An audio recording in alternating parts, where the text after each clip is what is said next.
All right, so what we're going to cover today are sections 7.4 and 7.5. 7.3, the last section, is not as important as the ones I'll be covering today.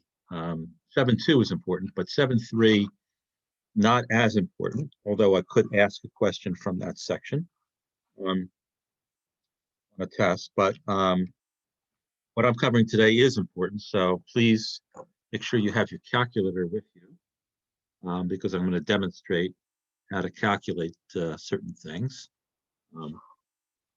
especially in 7.5. All right, so let's actually go to 7.4. I'll share the screen.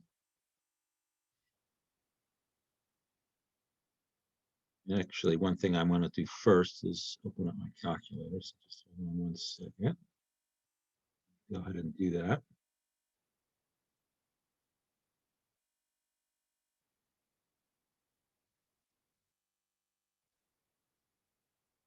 Right. I'm going to stop the recording just for a second. Pause it. All right, so we'll start the recording again. Let me just open up. There we go.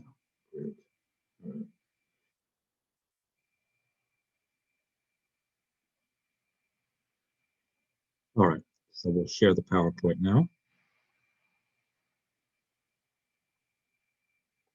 Now, we talked the last time about what are called probability distributions.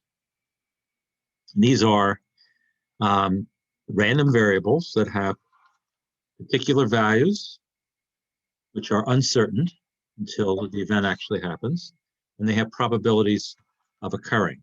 Each of the values of the random variable has a distinct probability. Each probability has to be between 0 and 1, and the sum of all the probabilities of the probability distribution has to be equal to 1. Right, that's how you know it's a probability distribution. Okay. Here we go. So, a random variable does have a mean and does have a standard deviation. All right. So, we talked about mean, we talked about standard deviation before with data sets. Here, we're going to talk in general about a random variable. So, the mean of a random variable is a certain calculation that we do, and we know the probability distribution. And we use the Greek letter mu. And if it's a random variable x, typically you put x as a subscript here. So mu x would be the mean of the random variable x. In a similar way, we talk about the standard deviation of a random variable, which is sigma x. So the same, now these symbols are Greek symbols. We use them for populations, but we also use them for random variables. All right. So we're not going to use the same symbols as we use for samples. We're going to use these particular symbols. All right. Now, the definition of a mean and standard deviation are pretty much the same. The mean would be sort of like the average value for the random variable. And the standard deviation would be a measure of how spread out are the possible values of the random variable. All right. So it talks more about variability. All right, so those are two things that we're going to learn how to calculate. So we're going to deal strictly with the discrete random variable today, the mean value of the discrete random variable.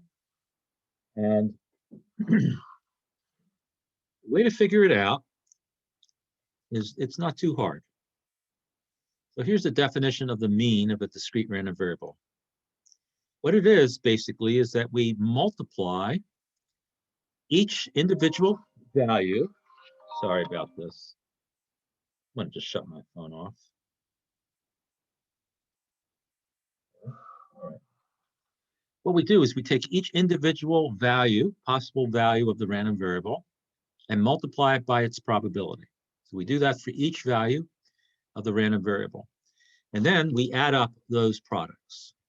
So the symbol here, this first symbol here, means sum. X is the individual value of the random variable, and P of X would be that its probability. So we're adding up all the products of the value and its probability for each possible value of the random variable. And when we add them all up, we get the mean of the random variable. Another name for the mean of a random variable is the expected value.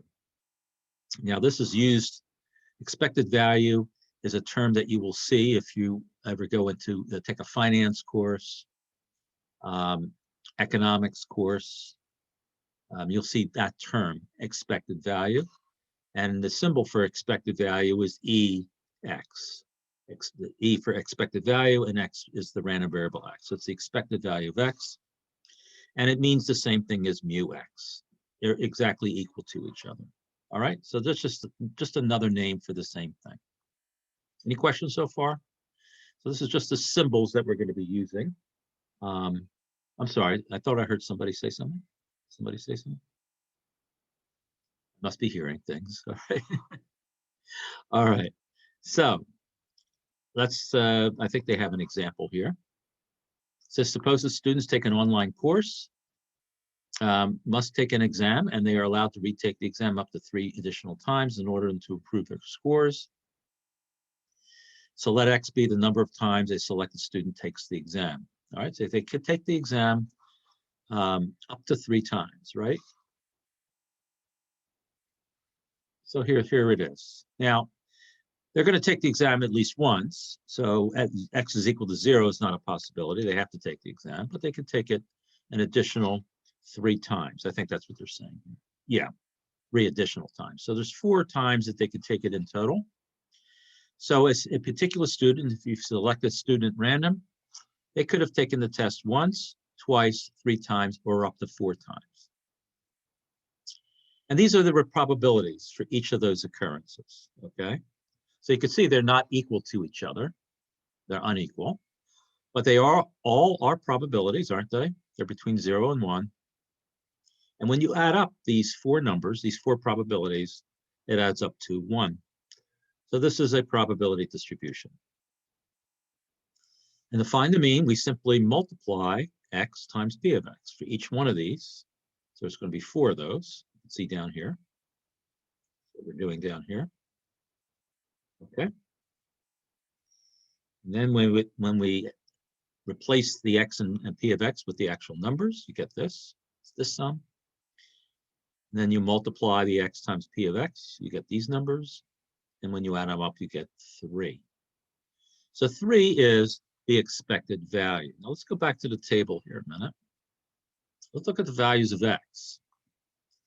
Now 3 happens to be one of the values of X, but the mean doesn't have to be one of these values. It could be some value other than these values. But I would absolutely say without any hesitancy that the mean has to be between 1 and 4. All right. So if you calculate the mean and it's some number that's less than the smallest value of X, or it's bigger than the biggest value of X, you know you did something wrong. Because the mean has to be somewhere in the middle, doesn't it? The average. You take any average of any numbers, you're going to get some number in the middle, always. Now it happens to be 3. Now you might say, why isn't it 2.5? Why isn't a number in the middle? And that's because the probabilities are not equal. Notice that the probabilities increase as you approach 4. So it makes sense that these higher values of X, 3 and 4, are going to be weighted more than the lower values of X because they have higher probabilities. All right. So it happens to be 3, but it doesn't have to be 3. It could be 3.2, 2.8. It could be any number between 1 and 4. But it has to be between 1 and 4.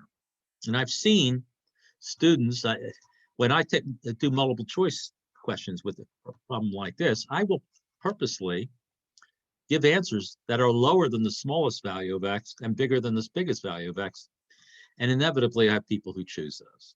All right, so you shouldn't be one of them, right? And all of you should know that the answer has to be between 1 and 4 in this case.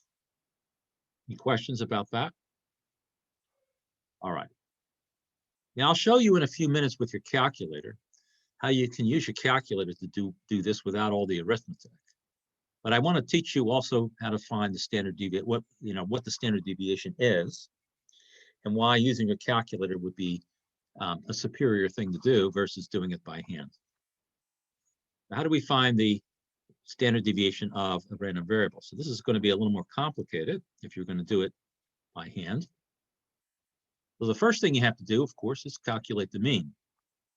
The mean has to be the very first thing that you calculate. That's the first step. All right, so you have the mean first, and then you want to calculate the variance first. Remember, the variance is the square of the standard deviation, right? The variance is what's calculated first. Remember what a variance is. You calculate your mean, and then you subtract the mean from each individual value. If you remember from a data set, that's what you did, and then you squared those what are called deviations from the mean. And then you added them all up and divided by the number of values minus 1.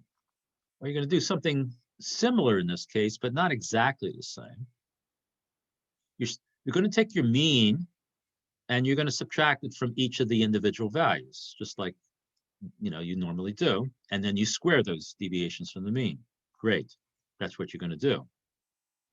But then instead of adding up all those squared deviations from the mean and dividing by the sample size minus 1, what you're going to do in this case here is you're simply going to multiply the probability times each squared deviation from the mean. All right, and then you add up all those numbers and you're going to get the variance. So let's look at what the formula looks like. It looks a little complicated, doesn't it? But the way to say it here, now notice that we're using sigma squared for the variance, right? If this standard deviation is sigma, the variance, which is the square of the standard deviation, must be sigma squared. So it says take the sum of what? The product of two things. First thing is x minus the mean, so each value minus the mean squared, and then you add up all those products, right? But that's not what you're going to do yet. You're not going to add them up yet. So you're going to take x minus mu for an individual value, you square it, and then you're going to multiply it by its probability. So for each individual value, you're going to take your mean, subtract it from the value, square that, and multiply that squared term by the probability for that value of x. Then you're going to add up all those products, and you're going to get your variance. So you don't have to divide by anything with this formula. All right. And what is the standard deviation? The square root of that. All right. So that's how you figure out the standard deviation of a discrete random variable. It's a little bit of math, right? And if you could picture if there was quite a few values of the random variable, it could take a while to do this calculation. So how do we actually do this with a calculator? That's what I'm going to show you in a minute. But this is an example here where they give you another probability distribution. Okay. For some reason, I don't know why they have x is equal to 4 probability of 0 here. I have no idea why they did that. Obviously, the values of x are 0, 1, 2, and 3. Forget about the 4, because that has 0 probability, so it's never going to happen. And here are the probabilities for each of the values of x. And each of these probabilities are between 0 and 1. And if you added them up, you would get 1, right? If you added up these 4 probabilities. So x goes from 0 to 3, and we have these probabilities. And again, I don't know why they put the 4 out here. Makes no sense. So what do? They found the mean first. Okay, they found the mean first. And what was the mean? 1. Mean is 1. If you multiply each of these, x times p of x for each of these 4 numbers, first one becomes 0 because 0.4 times 0 is 0. Simply, it's 0.3 times and then 2 times 0.2 is 0.4. 3 times 0.3 is 0.3. So 0.3 plus 0.3 plus 0.4 is 1. So the mean is 1. And then they took each individual value and they subtracted 1, the mean, and squared it. What they did here, and then they multiplied that squared term by the probabilities. Okay? And they ended up with the variance is equal to 1. How about that? Just a coincidence. And then you take the square root of that, you get the standard deviation. It's not horrible. It's not a horrible calculation. But again, if there's a simpler way of doing this, why not, right? Why not do a simpler case? All right. I'm going to do another example in a minute, which with the calculator. So let's just get through this, see what else is in this section here. All right. And weird. Okay. Now they have they've changed the probabilities now for y. Y goes from 0 now to 2, and again, the mean for that is also 1. And then they did the same thing here. All right.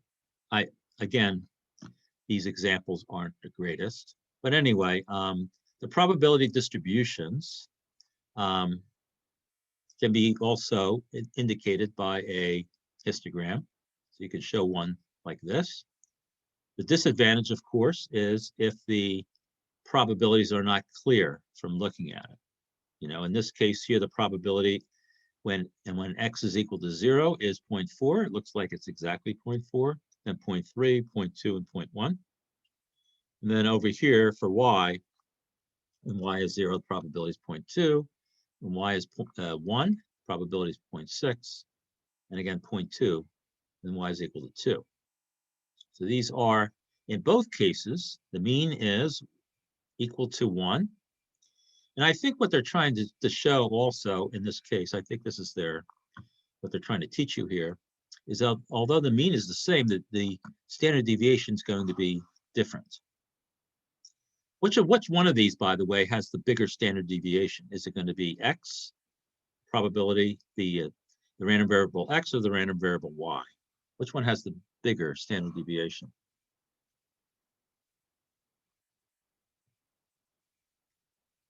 Anyone? Let's look at the spread of the rectangles. Which one seems to have the bigger spread? X. Yeah, it does seem that way, right? And if you remember with the x one that we did earlier, the standard deviation was 1. And for y, the standard deviation is 0.632. You see that? So, you know, the numbers match what we see visually, right? We see visually that x has a bit, on average, a bigger spread than y does. Okay? So the bigger the value of standard deviation, the more spread out the data typically is. All right. Let's see if there's anything else here. Now, first 15 slides are about discrete random variables. Now they're going to just briefly talk about the mean and standard deviation for continuous random variables. Okay, we're going to use the same symbols. Now, calculus typically is used when we talk about the mean and standard deviation of a continuous random variable. All right. But don't worry about it because there's only a couple of them that we're going to learn about, and that's going to be the bell-shaped curve, the normal curve. And there'll be one later on called the T curve, the T distribution. But for the most part, we're not going to be dealing with any other types of continuous probability distribution. So you can relax. This is not an advanced course in probability. So, but they just want to bring out the point that these symbols, we're still going to use those symbols when we talk about continuous probability distributions, and it's going to mean typically the same thing. Mu of x is going to be the mean, and sigma x is going to be your standard deviation. All right. All right. So it deals with spread. Standard deviation deals with spread. That's another name for it. Let me see if there's anything here that is worthwhile for you to know. This particular section here, there's not a great deal to know.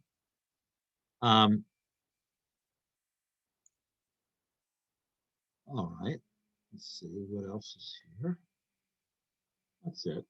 So what they're doing here, they're giving you information. They're saying X is the random variable, which is the body mass index based on self-reported height and weight, and Y is the body mass index based on measured height and weight. All right, and it's very, you could see that the mean is similar, but the standard deviations are different, right? So that the Y variable is more variable. It has more spread than the X variable does. All right. So this is just some, you can't really do very much with the information they're giving you right here, but at least they're introducing you to the idea that the mean and standard deviation also works for continuous random variables. And again, when we talk about the normal distribution in 6.6 7.6 next week, then we're going to be using these symbols. So just get used to them. So I did promise you an example. Let me stop sharing here for a second. And what I'm going to do, let's see if I can find a good example here for you guys, because I think doing an example with your calculator will be a good way of learning this.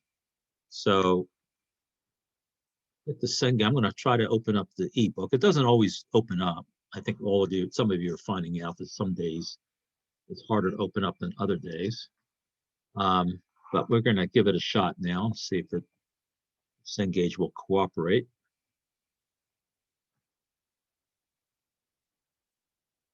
Sometimes it's really, really slow. Even right now, it's very slow to sign on.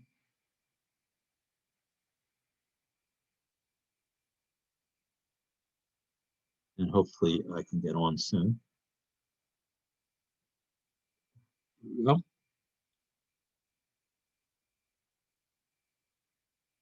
All right, just give me a second. Should have the ebook open.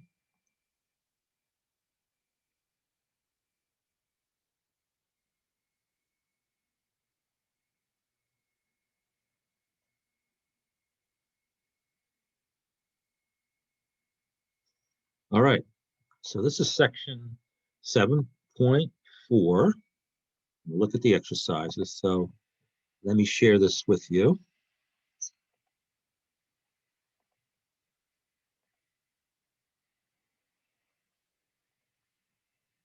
The exercise I was looking at is number 39. Number 39. We're going to look at that one.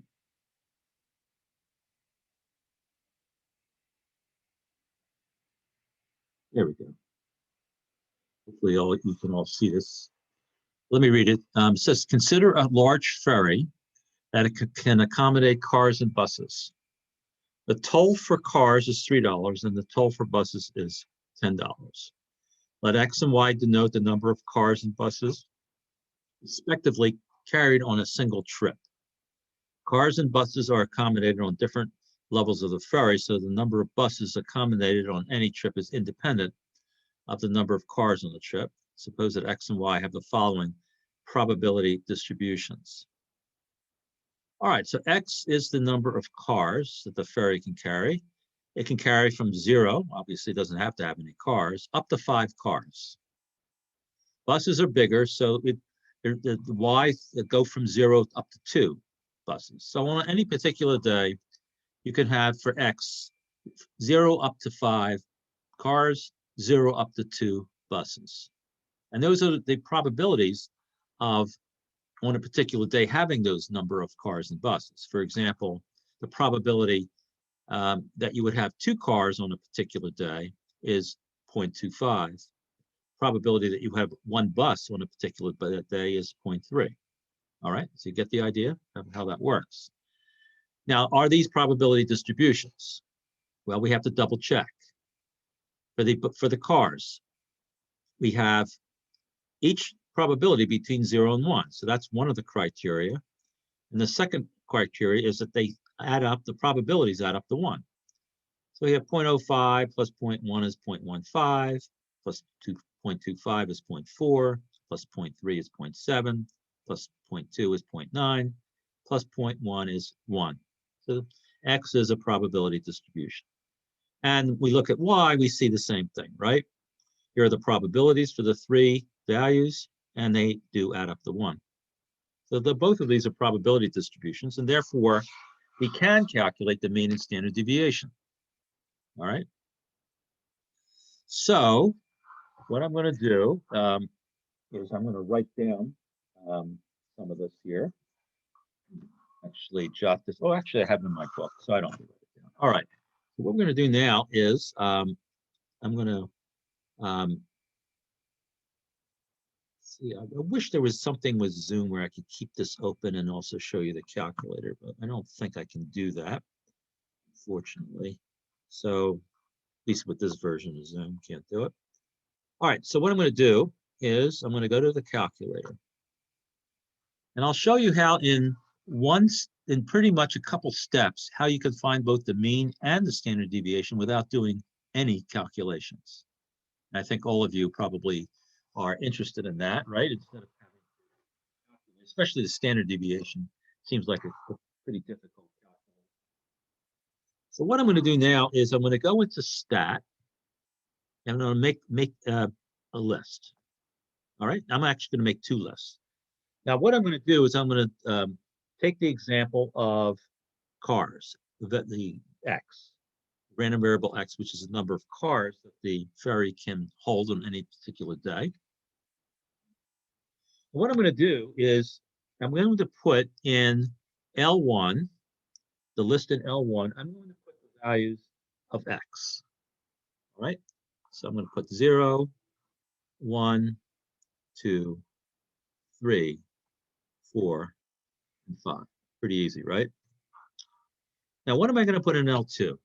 In L2, I'm going to put in their respective probabilities. So in the same order, I'm going to put 0.05 when X is equal to 1, 0.10 when X is equal to 2, 0.25 when X is equal to, 0.1 when X is equal to 1, 0.25 when X is equal to 2, 0.3 when X is equal to 3, 0.2 when X is 4, and 0.1 when X is 5. So I think I did this correctly. Let me just double check. By the way, when you enter data into your calculator, especially during an exam, you want to make sure that you might want to double check to make sure it's entered correctly. Do a quick scan. So here we go. We have two lists, one with the actual random variable values, and then the probabilities for each one of those in the next list. Now, what we're going to do is something which will help answer the question about the mean and standard deviation. When we hit stat again, we're going to scroll over to calc, and we're going to hit enter.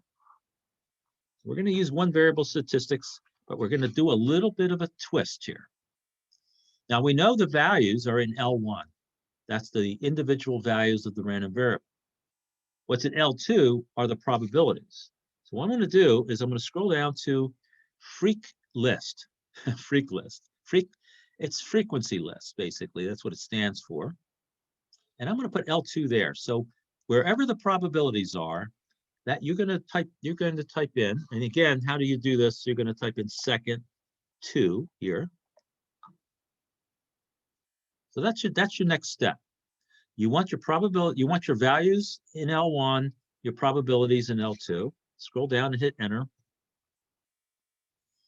And eureka, the very first number, even though it says X bar, this calculator considers all means to be X bar. That's symbol for sample means, but it doesn't have a separate symbol for population mean. But that's our mean, 2.8. Okay. And our standard deviation, you just scroll down till you see the sigma. See the sigma X here? 1.2884. That's your standard deviation. And you're done. That's it. Pretty easy.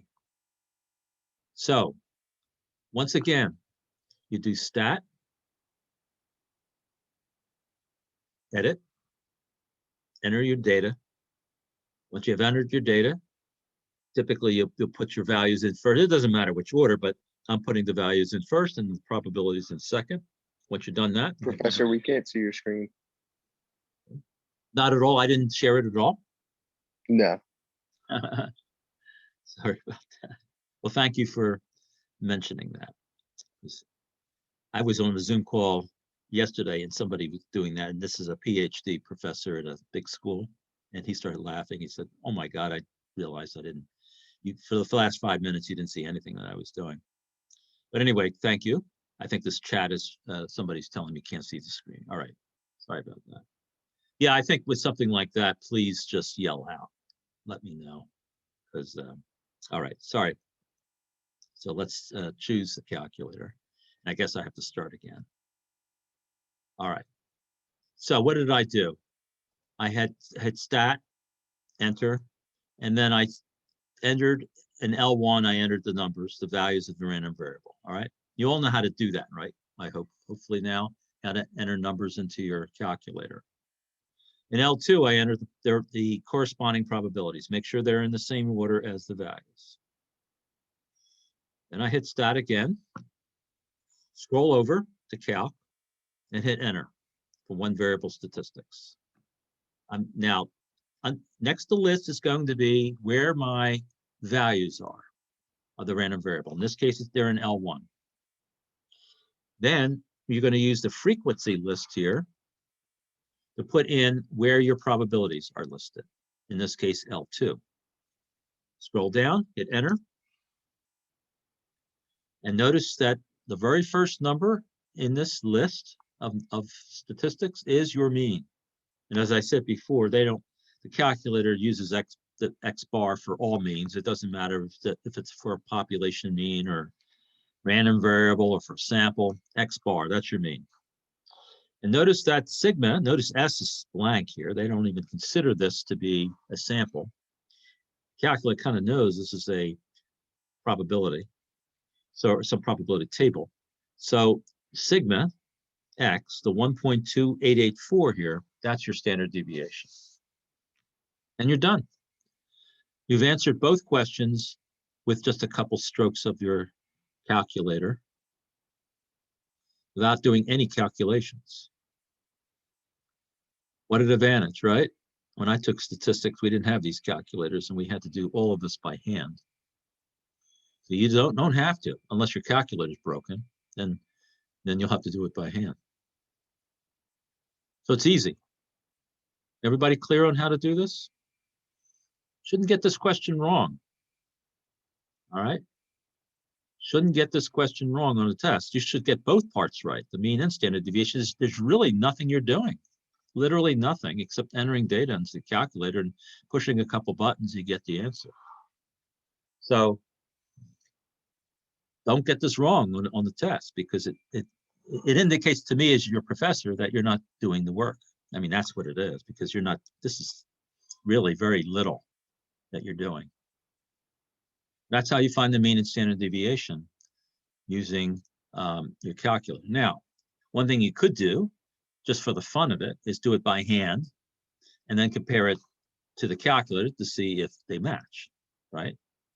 You don't do that on the test, but you do it at home just so you get an idea of how many steps you're actually saving by doing the calculator as opposed to doing it by hand. And you'll see doing it this way, it's like a minute, and doing it the other way might be 5 minutes, depending on how fast you are doing the arithmetic. So this is great news for you guys to be able to do this type of problem. It is on every test. Not this problem, but anything like this is going to be on test number, your next test number 2. It'll be on the final exam too, right? Guaranteed. So you just need to practice this so that when you see this type of problem on a test, it's a piece of cake. You're done. Easy question. You're done. All right. And You just need to practice the steps. Don't learn the steps while you take a test. That's one of the things I notice some students do. And it drives me crazy as a professor, but a lot of students, they're doing things for the very first time with their calculator on a test. It's like bad idea. Don't do that. Practice this. That's why I give you homework too. So it forces you not to do that for the first time on a test. And it makes an easy question a hard question because you haven't had any practice with it. All right, and that's it. That's all I'm going to show you about this because it's so simple to do. You just, again, you have these videos, you watch it. I'll assure you there's YouTube videos out there that show you exactly what I just showed you. It's exactly the same thing. And if you're saying, is there an easier way? Please don't ask that question. I can't picture anything being easier than this. So if you think this is too hard for you, no, this is the easiest way of doing it right here. Of course, you could use computer software, but you still have to enter the data into a spreadsheet of some sort. So you're not really saving any time doing anything else using Excel, or you could do this in Excel too, but why bother when your calculator can do it? All right, any questions? All right, so let's go back to, and I'll be very careful about what I'm sharing with you. Go back to the PowerPoint that we were looking at.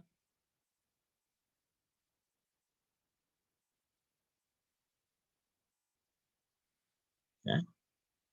Now, let me just show you something here. Starting on slide number 22 until slide at the end, slide 43, skip all of it. Skip all of it. And the reason I want you to skip it, number one, it's not really required for this course. It's not really in the syllabus. And number two, it requires some math skills. I'm telling you, some good algebraic math skills. It's not hard, but if you're not good with algebra, and there's no requirement to be good in algebra for this course, then this part would be, a little bit complicated for you. So I don't want you to suffer. I'm not going to teach it. It's not required. It's not in the syllabus. We're skipping it. So the only thing you need to know in section 7.4 is how to calculate the mean and standard deviation from a table, a probability distribution table, and that is it. So what I just showed you with your calculator is it, except for one thing. I guess I could, let me go back. There could be another type of question I could ask. You're probably saying, oh, of course. Another type of question I could ask would be something like this. Let's look at this probability distribution. I could ask, what is the probability that the number of flaws is no more than 2? Well, I could ask that question, right? And you could say, all right, it would be P0 plus P1 plus P2. So you just add up those three probabilities, right? Which is 0.9. So there's a 90% chance that if you selected a glass panel at random, it would have 2 or fewer, or no more than 2 flaws. Okay? So I can ask you, that's the other type of question that can be asked, but there's really nothing else. I could give you a table and say, is it a probability distribution? I could do that too. So you need to know those 2 rules for determining probability distributions, that each individual probability is between 0 and 1, and that all the probabilities add up to 1. All right? And you cannot do a mean and standard deviation. You can't calculate mean and standard deviation for a probability distribution if it is not a probability distribution. So, I mean, if I gave you a table, didn't tell you it was a probability distribution, ask you for the mean and the standard deviation, and you didn't check to see if it was a probability distribution, and if it isn't, the answer would be, can't do it because it's not a probability distribution. That would be the answer.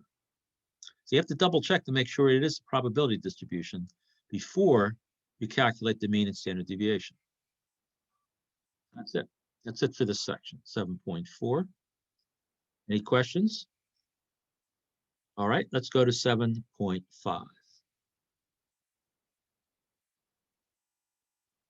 Second here, let me make sure 7.5 is here.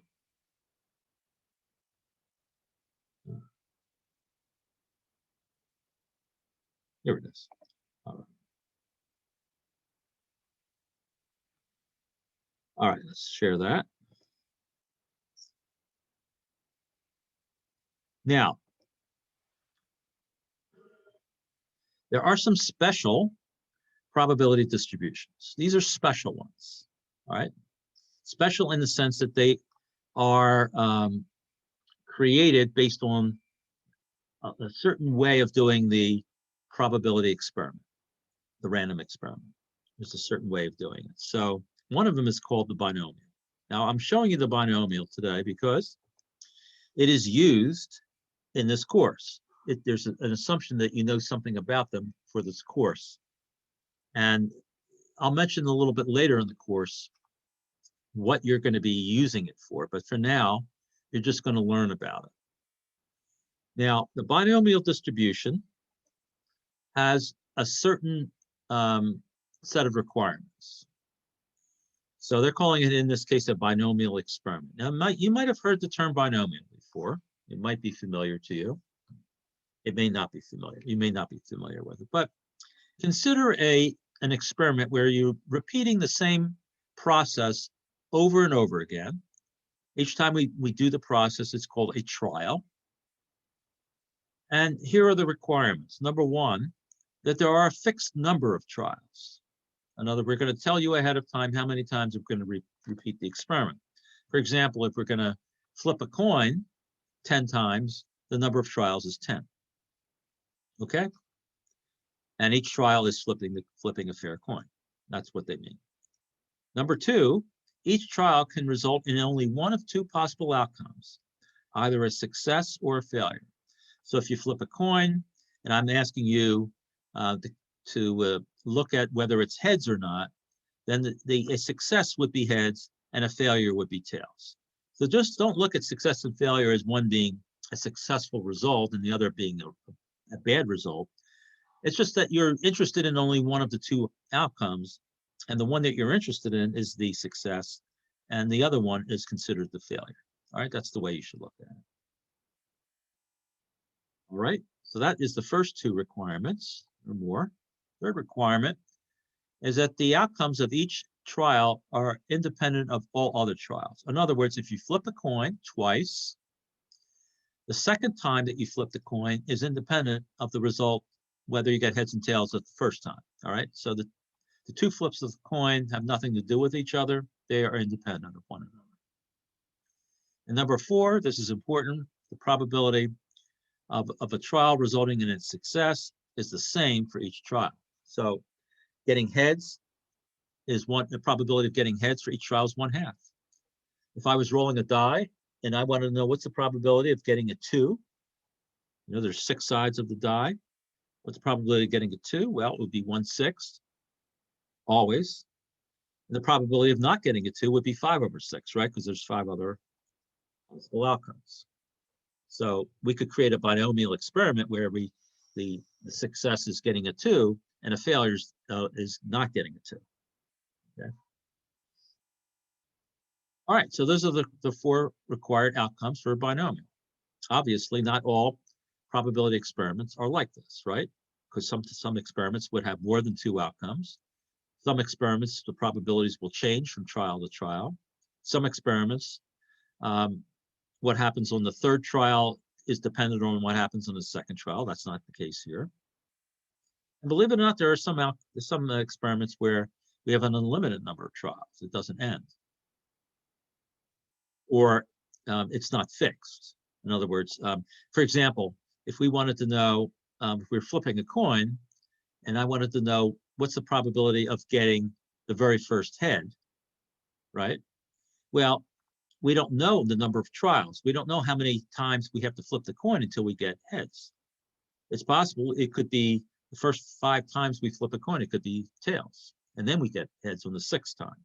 Or somebody else flips the coin and they get heads right away. So that's not what they're saying. They're saying here, we're going to flip the coin 10 times, period. What are the number of heads? That's what they're saying. That's what a fixed number of trials is.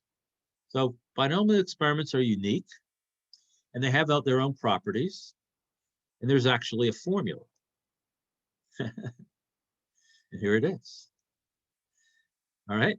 In other words, if n is the number of independent trials in a binomial experiment, and p is the probability of success for each individual trial, then the probability that we have X number of successes in the n trials is this really complicated looking formula. Now, once again, before they had calculators, we had to do this by hand, which means we had to know what these exclamation points are. Anybody know what these exclamation points mean? Anybody who's like a math nerd in this class who knows what that means? Anybody see it? Those are factorials. Factorials, very good. Who was speaking? Evanuel. Evanuel, yeah. So you remember this from algebra, or did you take calculus? I had calculus. Yeah, good. So don't worry about it, everyone else. If you haven't seen those before, they're called factorials. For example, 3 factorial would be 3 times 2 times 1. 8 factorial is 8 times 7 times 6 all the way down to 1. It's like that. That's what factorials are. And n is the number of independent trials, and x is the number of successes, and p is the probability of success. Now, you don't have to worry about this formula, because once again, your calculator will do all the work for you. Thank God, right? Thank God for these calculators. They're like little computers, these calculators. Now, another expression they have here is this expression with parentheses, which replaces the n factorial over x factorial times n minus x factorial. And they do have this in with your calculator. If there's a probability button on your calculator, or a math button, and then there's probability part of that where you can calculate this. It will calculate it for you, this first part. But again, unless you're familiar with this, unless you've used it before, stay away from it, all right? And I'm not teaching it because it's unnecessary. So what we're going to do is we're going to do some examples with this for the rest of the period for the binomial, all right? And that's what we're going to spend our time on for the rest of the period, is binomial distribution and how to do problems with it. Here's an example here. Suppose that 60% of all computers sold at an electronics store are laptops, and 40% are desktop models. The type of computer purchased by each of the next 12 customers will be noted. So that's the only choices you have: computers, desktops, all right? You're going to buy a computer. You're either going to be, excuse me, a laptop or a desktop. So those are the 2 types, all right?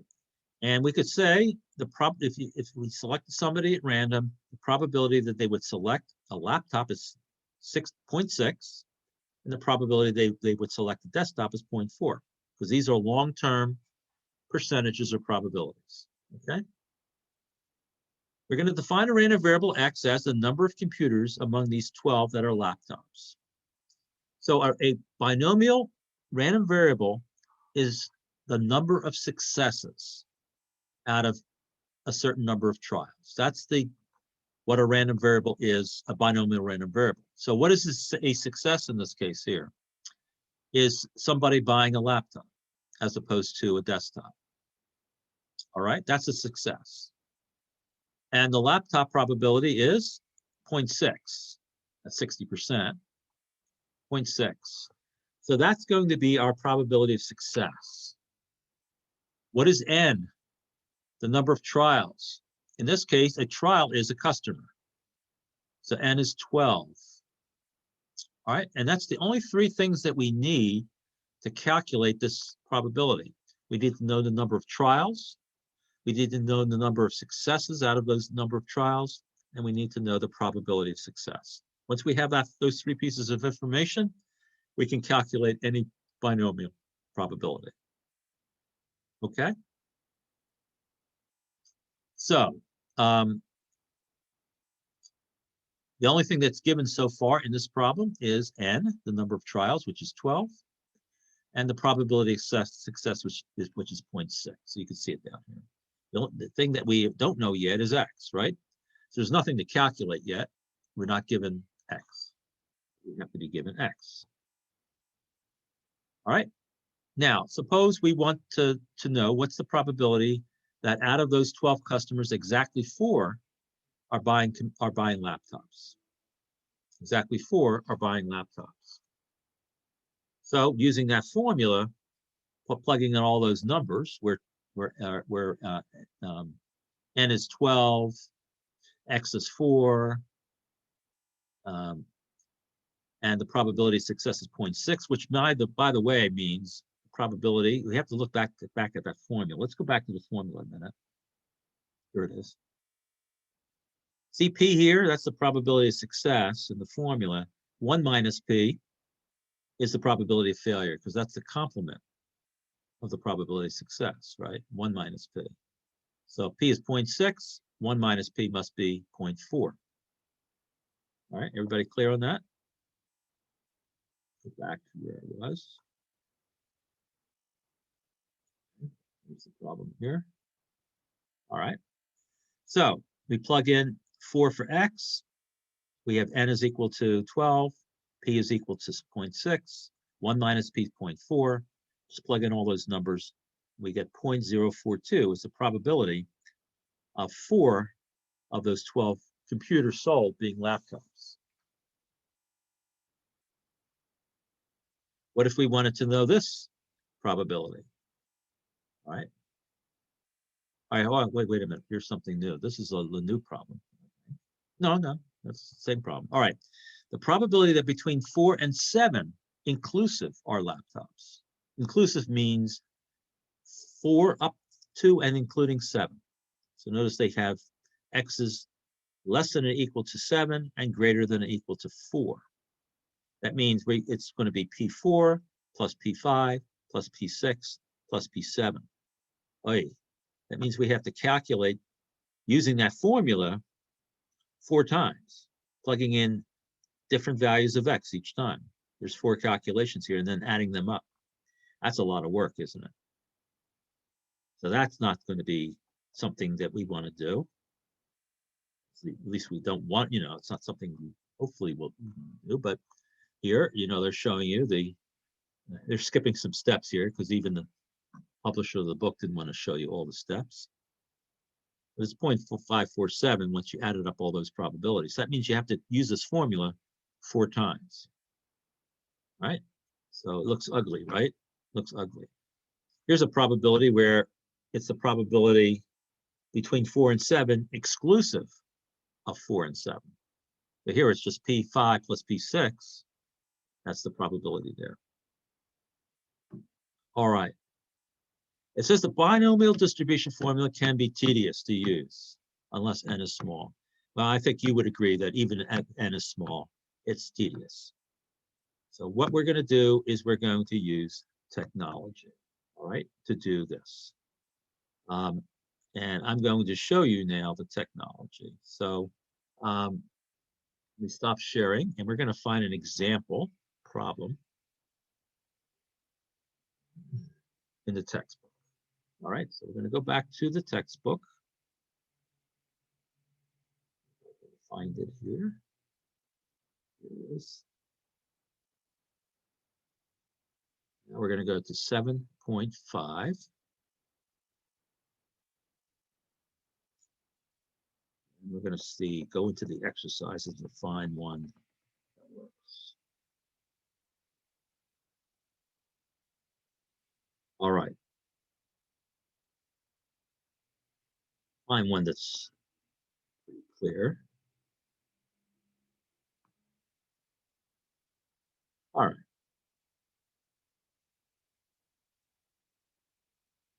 All right, so let's read 53 here, 7.53.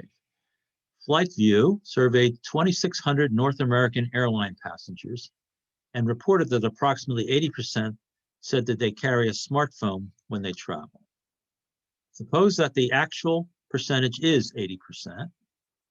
Consider randomly selecting 6 passengers and define the random variable x to be the number of the 6 selected passengers who travel with a smartphone. The probability distribution of x is the binomial distribution with n is equal to 6, p is equal to 0.8. Now, they didn't really have to tell you this is a binomial, but because it meets the requirements of a binomial.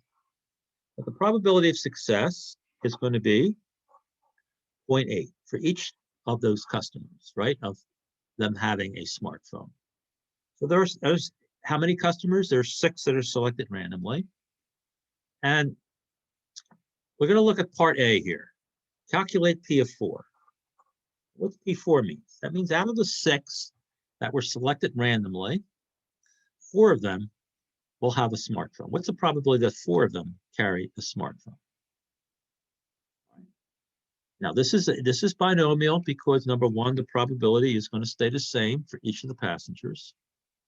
Number 2, there are a fixed number of trials. There are 6 passengers selected, so that's fixed. We have 6 people who could either have a smartphone or would not have a smartphone. And what's the third requirement? Well, it's going to be the number of smartphones, right? In this case, 4. X is 4. The n, which is the number of trials, is 6. P, the probability of success, is 0.8. And x, the number of successes, in this case, the number of smartphones, is 4, because that's what we're being asked to calculate. So I'm going to stop sharing, and I will promise to share the our all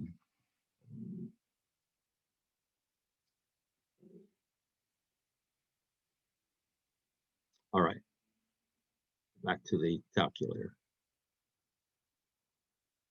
We're going to teach you something new, and I hope you have your calculators with you. So I'm going to go to the main screen again. I'm going to hit second quit. And now what we're going to do is we're going to go to a screen which you're going to be using many times in the rest of the course. And the way to get to this screen is we're going to hit the second button.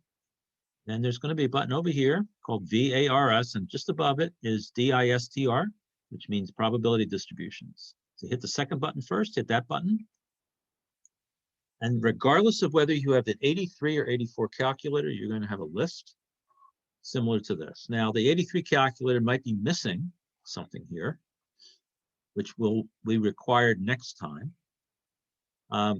One other thing is that the 83 calculator may not look exactly the same when you do what I'm going to be doing. So if that's the case, then I'll show you with an 83 calculator what you need to do. So hopefully you have it with you. Now, if you're just sitting and not watching and not using your calculator right now, I don't know what else to say.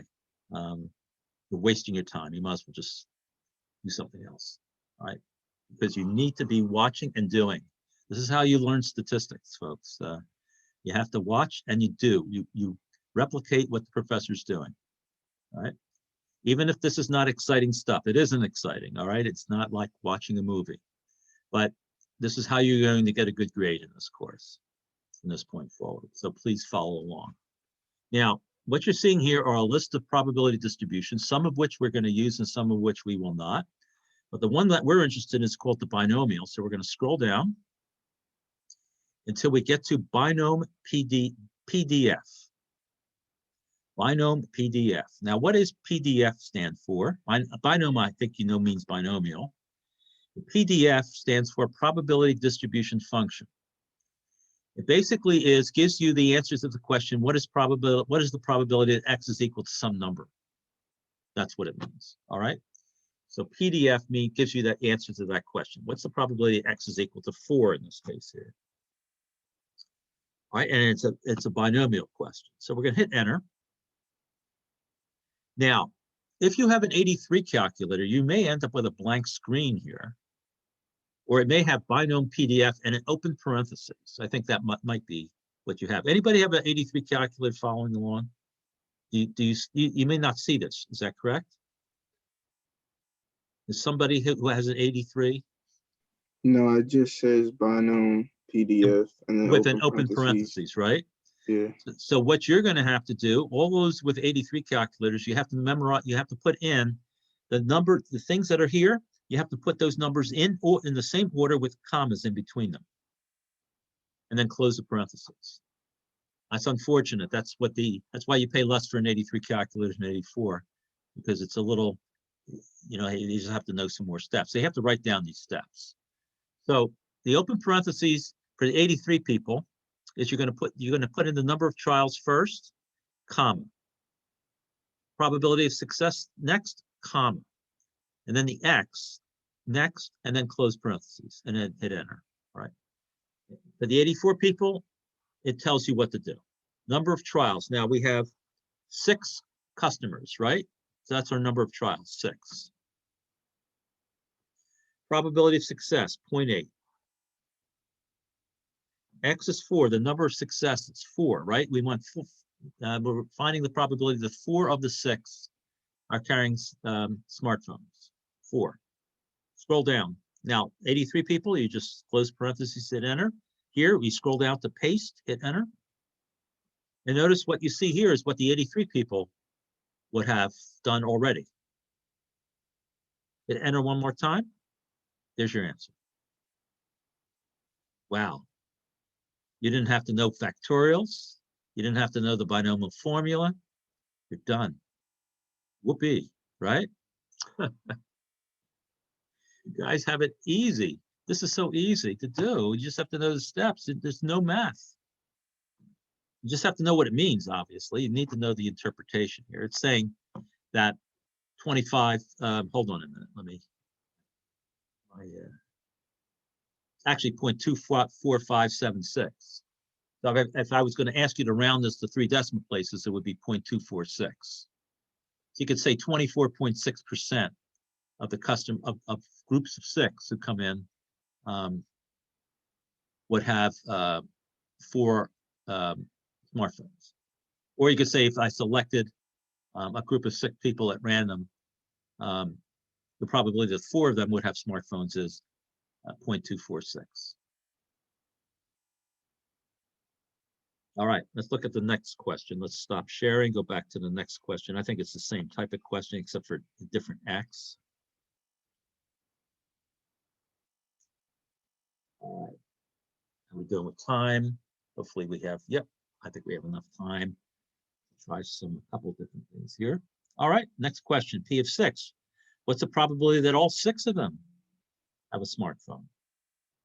And you know that's probably going to be a lower probability, right? That's less likely that all 6 would have a smartphone. All right, so we want P of 6. Go back to the calculator.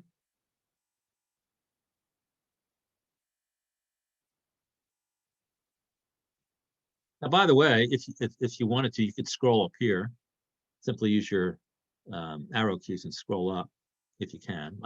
I can't do it with this what I have online here, what I have on the screen, but let's just repeat the steps again. We're going to go second, distribution, scroll down, we get to the binomial PDF, hit enter.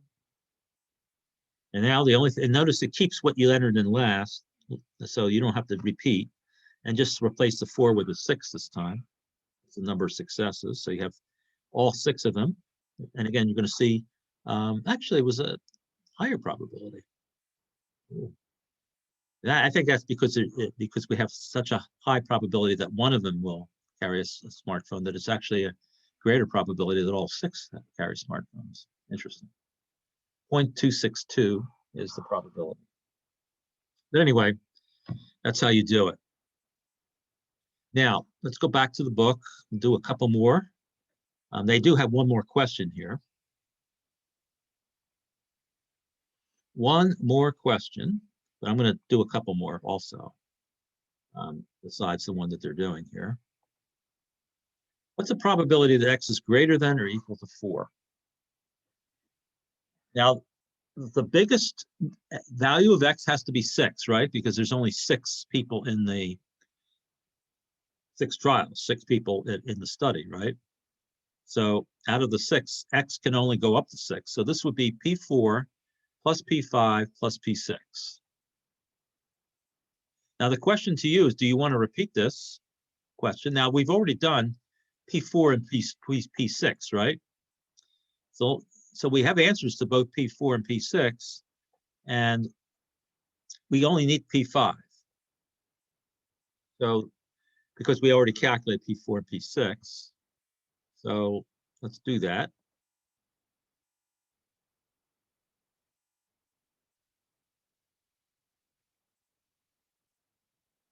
All right. So now need to know P5. So again, we do the same thing as we did a minute ago. Scroll down to Binom PDF, and this time we're going to place X with 5. And then these 3 probabilities, if you add it up, that's the probability that X is greater than or equal to 4. All right. Is there an easier way of doing this? And the answer is yes, if you are familiar, if you understand the following.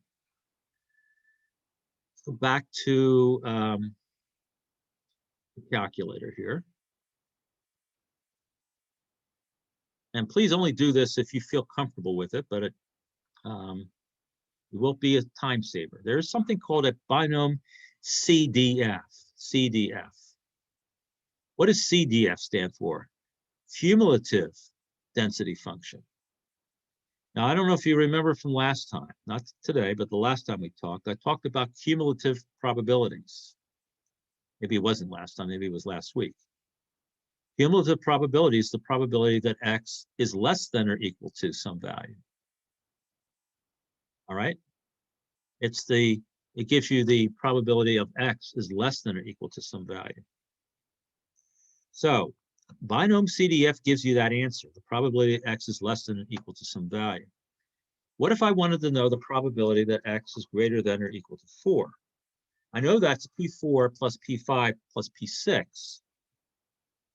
Now the binomial always starts off X is equal to 0 and goes all the way up to the number of trials. So if there's 6 people in this study, X goes from 0 all the way up to 6. So we have X1, X0, X1, X2, X3, X4, X5, and X6. We added up all their probabilities would equal to 1. Does that make sense? If there's 6 people in the study, you could have none of them have smartphones. You could have 1 having smartphones all the way up to 6. So that means the random variable goes from 0 up to 6. So if I wanted to find the probability that X is greater than or equal to 4, which is P4 plus P5 plus P6, that would be the same as 1 minus the probability of P0 plus P1 all the way up to P3. Does that make sense? In other words, remember that the probability of an event plus the probability of its complement is always equal to 1. So what is the complement of the event? The probability is X is greater than or equal to 4. Well, it's the probability that X is less than or equal to 3, because that's all the other probabilities for the random variable. So the binom CDF gives you the probability that, actually, let's go back. Let's go back for a minute. Let me see what time it is. I have to show this to you before you leave. Last thing I'm going to show you today. So let's, all right.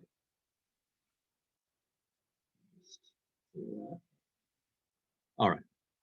So the binom CDF gives you the probability that X is less than or equal to some number, and you're being asked the probability that X is greater than or equal to 4. So I'm going to put 1 minus here, because I want the probability of X is greater than or equal to some number. So that's going to be 1 minus the probability that X is less than or equal to some number.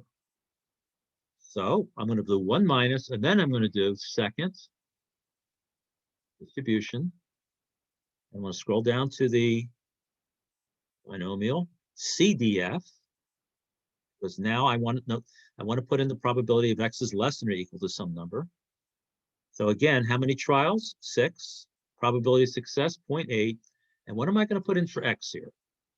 Well, if I'm excluding, when I want the probability of x is greater than or equal to 4, I want to exclude P0 up to P3.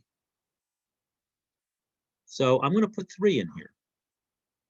And what the binomial CDF is going to find is the probability that x is less than or equal to 3, which includes P0 up to P3. Enter. So 1 minus the probability that x is less than or equal to 3 is going to be the probability that x is greater than or equal to 4, which is what I want. Now, if I hit enter, here's my answer.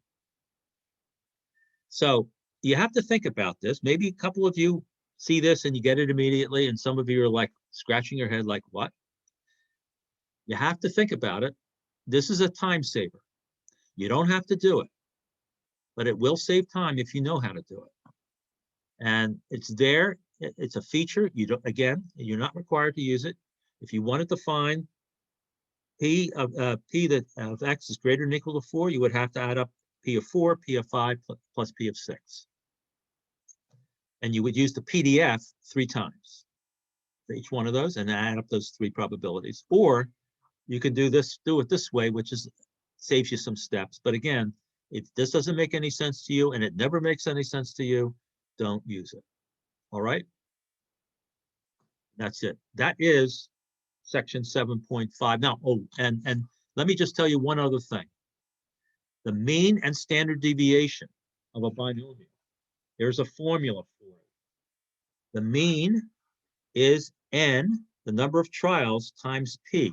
In other words, there is a special formula for the mean. It's in your book. You should read it. Make sure you know it.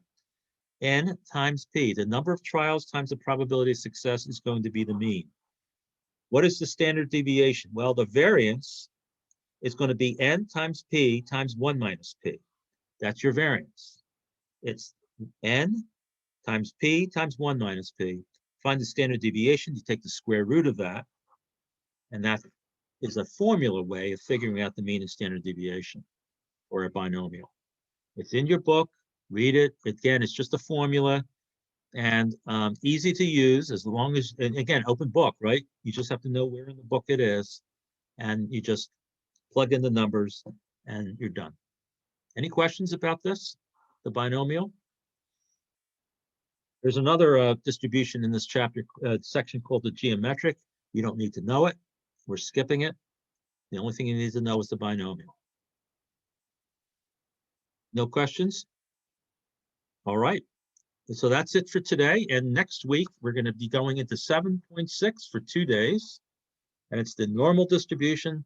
It's probably the most important thing that you'll learn in this course because it's going to be the basis of everything else that you do. And that is it for today. So have a good weekend. If you, and I think somebody had sent me an email. I forget who it was. Somebody sent me an email today about their work situation. Hopefully you're here today. Please stay behind. I'll talk to you before I sign off. I'll just have a few words with you. I think you know who you are. Although I Have a don't good one, see sir. you. Yeah, have a good. Thank you. Yeah, take care. Yeah, see you later.